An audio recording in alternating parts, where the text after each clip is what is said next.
زخبركم تخاتلتنا أبزر رواندا 2025 እትሳተፍ ሃገራዊት ጋንታ ኤርትራ ምድለዋታ ኣጻይፋን ኣብታ ሃገርና ምቕናዕያ ትሻባሸብ ዘላ እዚ ካብ 23 ለካቲት ክሳብ 3 መጋቢት 2025 ዝካየድ ውድድር ሃገራዊት ጋንታ ኤርትራ ኣብ ኮሚሽን ባህልን ስፖርትን ኤርትራ ሎም መዓልቲ መፋነዊ ተገይርላ ኣሎ እዚ ሃገራዊት ጋንታ እዚኣ ብተቐዳድምቲ ናይሎም ዓመት ተወኪላት ጻወት በተቀዳደምቲ ሄኖግ ሙሉ ብርሃን መትከል እየብ ናሆም ዘርአይ ናታን መድሃኒ ዓወት ክብሮም ተወኪላ በአሰልጣን ሳምሶም ሰሎሞን ተመሪሓ ከተሰላስል ዙር ሩዋንዳ ሓደ ካብ ዝዓበዩ ውድድራት አፍሪቃ ኮይኑ 2.1 መዐቀኒ ዘለዎ ኣብዚ ናይሎም ዓመት ውድድር ዝሳተፉ ሃገራውያን ጋንታታት ኮንቲነንታል ከም ፕሮፌሽናላት ጋንታታት ሓንቲ ሕውስዋስ ጋንታ ዩሲአይ ዝርከበን በጠቅላላ 16 ጋንታታት ክሳተፋ ተመዝጊበን ምህላውን ካብቲ ቦታ ዝበፅሐና ሓበሬታ رديلو زرواندا لو عمتن مبل 17 ግዜ እንገዘሎ ኮይኑ 8 መድረኻት ከተቃለሊ እዛ ሃገራዊት ጋንታ ኤርትራ ድማ ወጋሕታ 19 ለካቲት 2025 ያ ናብታ ሃገር ንምምራሕ ኣብ ምሽብሻብ ትርከብ ዘላ ስለዚ እዛ ወጋዓዊ ናይ ምፍናው ስነ ስርዓት ተገይርላ ዘላ ሃገራዊት ጋንታ ምስ ተቀዳደምቲ ሄኖግ ሙሉ ብርሃን ናታን መድሃኒ ዓወት ክብሮም እንታይ ዓይነት ምድላው ገይሮም ከም ዘለው ናባኹም ከነብለይና ሰናይ ምክትታል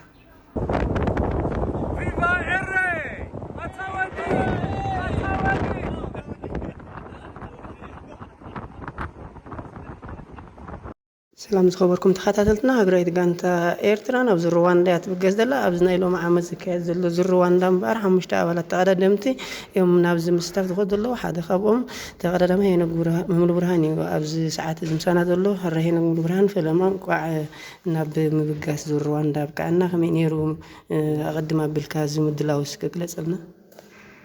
ምድላዋትኮ ኣነ ምስ ጋንታይ ማለት እዩ ካብ ወራ ሓደ ዝነበረኒ ኣብ ቱር داون عندر كأوه أنا بعمان مالتي لك عب مودو نايزي مدلوات نايزا كانتا يمتى لك عجن بتيز نبرن كورسو ذكرن ترى يمتى له مالتي صبح هنا قصها أبزر أمانها تسأميتك أنها دروح الجون نبزر رواندا تبقى سالها تصبيك هذا اللي ود الدرم استخدام كيدا أنا حخاب بمزمات كما تقول له سيخا خاب خانتك نتصبينا هو جمرت نزي تور رواندا قليلا وانا ما تكلتنت بحدا بروفيشنال غانتا دلويم لك تكورسو تعويت له يفلته سو مسد غانتا مالتي نخعوته كاير مالتي صبغ هنا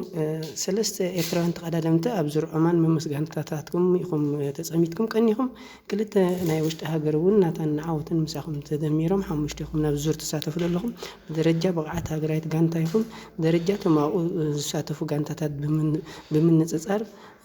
هاجريت جانتا لومي كابنيت حلفة كم يتكم جمال إذا هاجريت جانتا كو بقعتي هاجريت جانتا هدبل مالتيو لك تن كالوت بروفيشنال تالو لك بداي ودر كوني ده هاجريت جانتا لك مكرات عارم تلوه نحدش تعارم تخا لك كلنا بموهاد مالتي لك تسواتا نبر روحنا خنكيرس تتجمع حوالنا مالتي سوهم كلهم كفتم حخورت نبلوكم كل تجمع تقدمتيهم زروان دخل كل جزء عقبت زعبلوا له ودري زم أبزي حمشت تسلفوا تقدمتون حمشتيهم أب عقبهم أبكال سنة فدي مخانكم تقند ربحنا إذا هجرت جان تايمو هذا خاب هذا ونسن فيكونن بفلا عقبتون إيرتراويان كفت حد نلله يلينا سومون زم هجرت جان تاون بملو تم سلست كفتم كند أبزروان دا بزح جزء تساتف كلهم ناتن عوتون مزح يزم دلوا بقعت كفتم أب عقبت زيادة دمعن بلز وقعت يزم دلوا يوم ناي كلهم دمر وزيد بهاجرهون أبيج أماليا أنتي وزيد نتبه هو تي قدام إعلامكو زناي غانتا جلز بحال كتر فلو مالتي لك إعلامان ناي بيج أماليا مالتي لك تستعوت تقالماي عوت زروان زبلو بيج أماليا استعوتي لك نتبيج أماليا لنا كيد لك كلنا هم دول خاب صبق ومنا له هاجريت كانتا نقنع عوت ناي بيج أماليا وعزنا مالتي صبغ هنا سخم أب زعامة زي نكور حدا حيسكم كساب حجي زكايتكم وددر بزح زبالي عاوتنا تانجن كساب حجي أب شامبيون زوم أكل نستوى دادرو لمن مدرعهم كو بس أني حمو إذا صلوا يمتصدت ልክ ንሕና በቲ ናይ ፕሮፌሽናል ኮርሶታት ተሰሪዕና ማለት እዩ ቁሩብ ኣብዚ ኮርሶ እንደምግባሮም ያሕርቐካ ማለት እዩ ግን ብኡ መንፅር ልክዕ እቲ ዝገበርዎ ምድላዋት ኣብዚ ዓዲ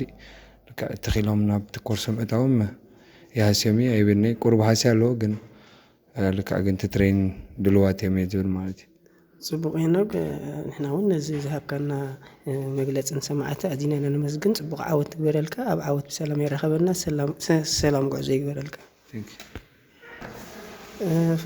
ናታን መድሃኒ ፈለማ እንኳዕ ነዛ ሃገራዊት ጋንታ ማልያ ለቢስካ ናብ ሩዋንዳ ኣብቅዓካ እንታይ ዝመስል ልምምድ ክትገብር ከም ዝቐኒኻ ንሰማዕትና ከመብረኸበልና ቴንክ ዩ መጀመርያ ሳንዲያጎ ነዚ ዕድል ምሃብካ ንውሕ ዝበለ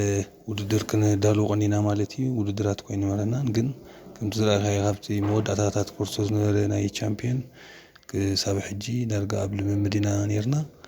በቃ በዚ ጽቡቕ ዝኾነ ልምምድ ናይ ልምምድ ግዜ ሓሊፍና ከዓ ጅብዛ ናሽናል ቲም እዚኣ መገሻ በፂሕና ኣለና ማለት እዩ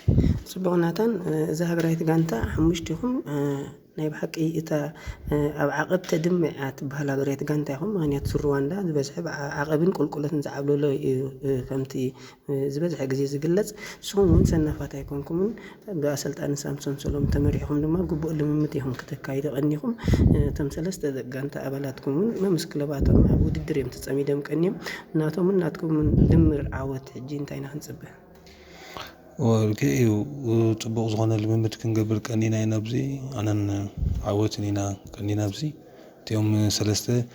ኣብ ጽቡቕ ውድድር እዮም ቀኒዮም ኦማን ተጻኢቶም መጺኦም ከምኡውን ክልተ ፆታ ነይሮም ኣሉላ ነይሮም ጽቡቕ ዝኾነ ውድድር ኣካይዶም መጺኦም ንሕና ከዓ ኣብዚኣ ብትሬኒንግ ኢና ክንሕወሶም ማለት እዩ ወላ ሓንቲ ንዖም እኳ ብዙሕ ዘጋይሾም ፀወታ ኣይኮነን ከም ፀወታ ከቢድ እዩ ሩዋንዳ ማለት ተሓኒ በዝተዳሊ ነርልና መኪና ክንመጽ ተስፋ ገብር ናታን ንስኻ 2018 ኣብ ሩዋንዳ ዓወት ሒዝካ ካብትመለሶ ሓደ ኢኻ እስከ ሩዋንዳ ኣብታ ቦኽሪ ፕሮፌሽናል ውድድርካ ናይ ቦኽሪ ማልያ ሃገራዊት ጋንታ ለቢስካ ዝተፃወትካ ኣላን ዓወት ሒዝካ ዝመፅእ ካላ እኒሆሞ ሎሚ ነቲ ናይ ሽዑ ዝረኸብካዮ ዓወት ክትደግሞ እንታይ ሓሳብ ኣለካ ወይ ክትደግሞ ድብል ኣብ ዓቐብ ይኹን ኣብ ናይ ብጫ ማልያ ወይ ኣብ ዝተፈላለየ ካብተን ማልያታት ኣብ ምንታይ ሕልሚ ሓሊምካ ኣላ ልክይ ቅድሚ 2018 ተጻይተ ነይረ ሽዑ ግዜ እኳ ጁኒየር ኮይነ ተጻይተ ነይረ ናይ ናእሽቱ እየ ልክይ ሕጂ ዘሪ ነዊሕ ዓመታት ከይድ ኣለኹ ሽዑ ቻምፒዮን ኣፍሪካ ነይሩ ናይ ሓደ መዓልቲ ናይ ክልተ መዓልቲ ውድድር ነይሩ እዚ ቱር እዩ ናይ 8 መዓልቲ ከይዕረፍካ ውድድር እዩ ከቢድ እዩ ዓበይቲ ተጻወቲ ከምኡውን ፕሮፌሽናል ጋንታታት ኣለዋ ብብዝሒ ከምቲ ክብደት ፀወታ ክንውድሆ ኢና ይብል ኣነ ከቢድ ፀወታ ድሓን ክንርኢና ንባዕልኹ ውዕልና እዩ ኣነ እኳ ኣብቲ ናይ ግዜ እዚ ድማ ኣብኡ ከዓ ከምቲ ኣሰልጣኒ እናዳሃበና መምርሒ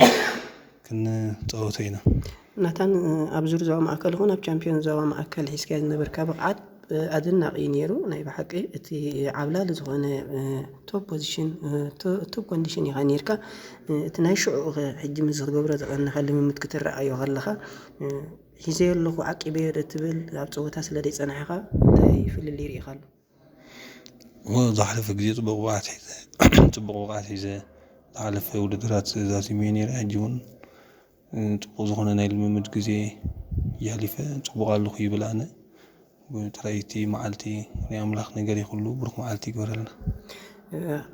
ኣሰልጣኒ ጋንታ ኣስቤኮስ ኣቶ ሳምሶን ሰሎሞን እናትካ ኣሰልጣኒ ኣብዛ ጋንታ ብደረጃ ሃገራዊት ጋንታ እውን ኣሰልጣኒኻ ይኾይን ዘሎ ስለዚ እቲ ቀንዲ ብቕዓትኩም ኣበይ ከም ተድምዑ እንታይ ዓይነት ትሬን ከም ትገብሩ ምስ ምኩር ኣሰልጣኒ ናትኩም ብምህላውኩም እንታይ ረብሓ ኣለዎ እቲ ረብሑ እኳ ንሓና እኳ ሓቂ ዘረባ ብዙሕ ኣይልወጠናኒ ሳምሶን ሰሎሞን ቀጻሊ ምሳና ኣሎ ኣብ እቲ ጋንታና ይኹን ሕጂ እውን ኣብዚ ሃገራዊት ጋንታ ብሓንሳብ ተጠርኒፍና ንሰርሕ ኣለና ጥራይ ቁሩብ ኣብቲ ትሬኒንግ ለውጢ ትገብር ነቲ ፀወታታት ዝመሳሰል ትሬኒንግ ቁሩብ ቀይረ ብለልካ እምበር እቲ ጠባያትካ ትክስታይካ ኩሉ ብሓንሳብ ስለዘለካ ከም ፋሚሊ ትፋለጥ ኢኻ ጥራይ ኣብቲ ትሬኒንግ ቁሩብ ለውጢ ብለልካ ነቲ ውድድርካ ዝመስል ገብረልካ ፅቡቕ ዝኾነ ምድላዋት ጌርልና ኣሎ መቸም ፅቡቕ ናታን ንሕና እውን ዓወት ሒዝካ ክትምለስ ሙሉእ ተስፋ ኢና ኣብ ዓወት ይራኸበና ሰናይ ጉዕዞ ዝኸበርኩም ተኸታተልትና ኣብ ሰዓት እውን ሓደ ሓሙሻዮም ኮይኑ ዝጓዓዝ ዘለና ኣብዚ ሃገራዊት ጋንታ ተቐዳዳማይ ጋንታ ኣስፔኮ ዓወት ክብሮም እዩ ዓወት ክብሮም እቲ እንኮ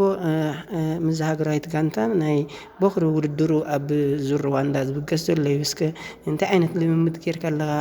ዓወት ክብሮም እስከ ንሰማዕትና ኣብርሃሎ ሓረይ ብመጀመርያ ከመይ ውዒልኩም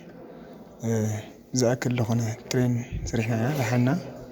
ከም ኣሰልጣንና ሳምሶን ሰለሞን ድማ ኣሰልጣንና ስለ ዝነበረ ሕጂ ድማ እሱ ሒዝና ስለ ዝኸይ ዘሎ ወላ ሓንቲ ፀገም ዘለዎ ይኮነን እኹል ትሬን ሰሪሕና ኢና ጽቡቅ እስከ ዓወት ምስ ተዓዘብቲ እስከ ተላለየ ዓወት መኒ መዓስ ናብዚ ውድድር ብሽክለታ ተጀሚሩ ናብ ኣስፔኮ መዓዝ ተፀንቢሩ ዝብል እስከ ተላለዮም ተዓዘብቲ ኣነ ዓወት ክብሮም ዝተባሃልኩ ኣብ 2024 ናብ ናይ ዓበይቲ ተፀንቢረ ማለት እዩ ድሓኒኻ ጽቡቅ እስከ ዓወት እስኻ ኣብ ጋንታ ኣስፔኮ ኣብ 2022 ናብ ዓበይቲ ስጊራትካ ማእኸሎት ድሕሪ ምፅዋት ኣብ ናእሽቱ ምጅማር እውን ምስ ጋንታ ጎዳይፍ ኮይንካ ብርክት ዝበለ ዓወት ተሓፍስ ነርካ ኢኻ ኣብ ጋንታ ኣስፔኮ ናብ ማእኸሎት ዝተፈላለዩ ዓይነት ዓወት ድሕሪ ምሕፋስ ኢኻ ኣብ ዓበይቲ ምስ ጋንታ ኣስፔኮ ሰጊርካ እታ ጋንታ ኣብ ማእኸሎት ኣፃዊታ ኣብ ዓበይቲ እውን ኣብ ሕቑፋ ኣትያትካ ዝተፈላለዩ ዓወት ምስ ጋንታ ኮይንካ ሓፊስካ ኢኻ ኣብ ዝተኻየደ ዙር ዞባ ማእከል እውን ብሉፅ ብቕዓት ሒዝካ ኢኻ ናይ ሳልሳይ ተሸሊምካ ጋንታ ኻናታንን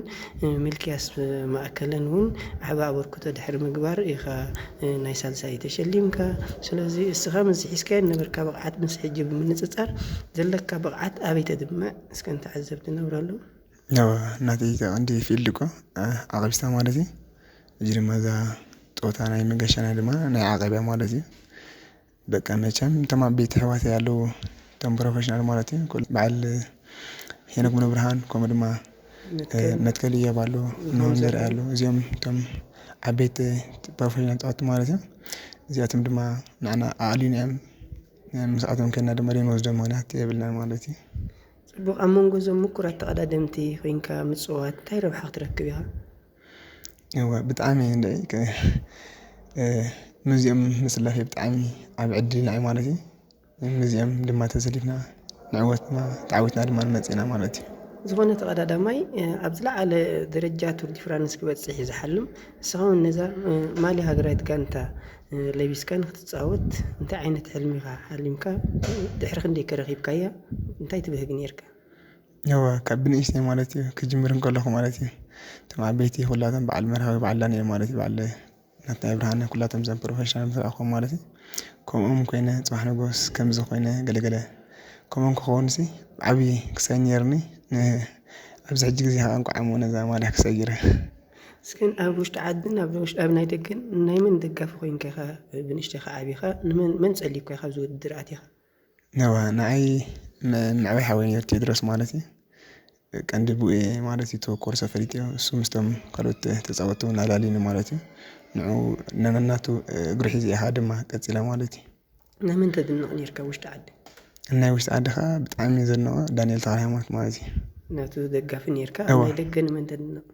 ናይ ደገ ከዓ ኬስፍሮም ብጣዕሚ ክሳይ ዝገብሮ ማለት እዩ ዘንቆ ማለት እዩ ስለዚ እስኻ ካብቶም ሓደ ናይ ዓቐበት መለለይ ዘለዎም ተቐዳዳማይ ጋንታ ኣስፔኮ ከም ምዃንካ ክሪስፍሮም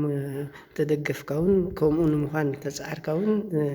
ተኪእኻዮ ክንብል ንኽእል ዶ ቀረባ ግዜ በቃ ፀገም ዘለዎ ንትቀመር ተራ ዓወት ክብሮም ንሕና እውን እዚ ናይ ብሓቂ ዝኾነ ተቐዳዳማይ ክዝውር እምበር ኣብ ምዝራብ ዳርጋ ሓደ ተቐዳደምቲ ብዙሕ ሽገር እዮም ምክንያቱ ኣብ ግብሪ ከሪኢኻ እዮም ደልዩ ስለዚ እስኻ እውን ሓንቲ ካብዘን ተዳልየን ዘለዋ ኣብዚ ሩዋንዳ ማልያ ሒዝካ ክትመፅእ ወይ ምስ ደቂ ጋንታኻ ዓባ ኣበርክቶ ሰሪሕኻ ኣብ ዓወት ከተብፅሖም ፅምሉእ ተስፋ ኢና እሞ ኣብ ዓወት የራኸበና ሰናይ ጉዕዞ እሺ ቴንኪዩ